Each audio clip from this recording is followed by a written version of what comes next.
Hey everyone, John here from Cast and Spear, and today we have back on the podcast Johnny Harville. He is going to be talking about some of his favorite bass fishing tips. He also wrote a cool article about it a couple weeks ago on the site. You can find that at castandspear.com/bass-fishing-tips. And then he's going to get into some of his favorite rigs. So if you're ready to get a little dose of fishing knowledge from Mr. Johnny, hold on tight. Let's get started. Bass fishing here in Alabama is probably at the top of the list for most of the fishermen here. Some people will share their strategy, but hardly ever will they say where they catch the big ones. Bass fishing has always been competitive, and for good reason. It takes a certain amount of skill and experience to land the really big ones. Like someone told me one time, they didn't live long enough to get that big by being stupid, and there's a lot of truth to that. Bass are pretty temperamental, so the younger ones will strike out of anger just about as fast as they will out of hunger. So they are pretty easy to catch. The bigger bass know the difference between a meal and something they need to attack versus something that looks suspicious to them. Some of the prime places I have found large bass, as I wrote in the article Bass Fishing Tips, are usually around logs, boat docks, and grassy areas. Bass will actually herd smaller fish like cattle into these grassy areas to slow them down. This makes it easier for them to catch them because they are pretty much trapped in the grass, and it's hard for them to get out of it. When you're fishing for bass using soft plastic lures, something such as Senkos, for example, it's important to choose the lure color depending on the watercolor. Bass have excellent eyesight, so it is pretty hard to fool them.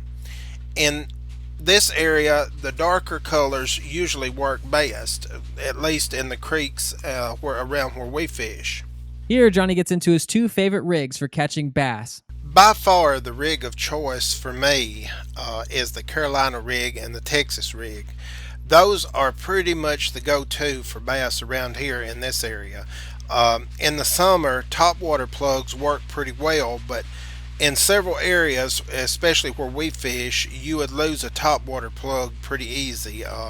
You'd be hung up on some brush or probably in a tree limb somewhere.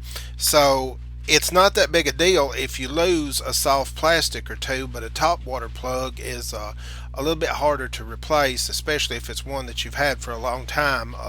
I have topwater plugs that I've probably had for 25 plus years, and I certainly wouldn't want to take a chance on losing them. But we have found in this area that the biggest thing that seems to have the best results is the Senkos that we make. Those have been our go-to for, this past summer, and I just stopped counting the amount of bass that we were catching.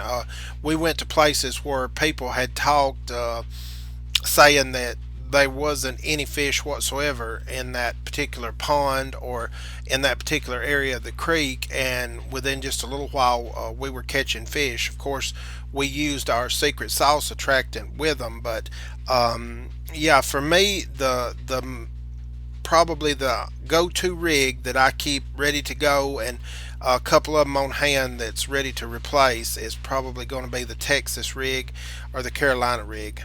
Well, that does it for this episode of the podcast. I hope you learned something cool today.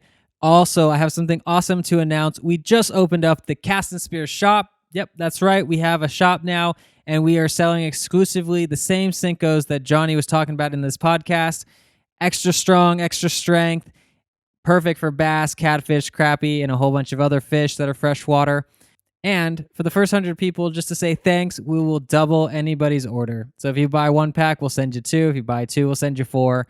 We want you to try them. We know they're amazing. You're probably going to catch a fish on your first cast. They're small batch, tested in the backwoods of Alabama. And if you haven't already done so, please subscribe to the podcast. Tell a friend about it. And until next time, keep those lines tight, everyone. Cheers.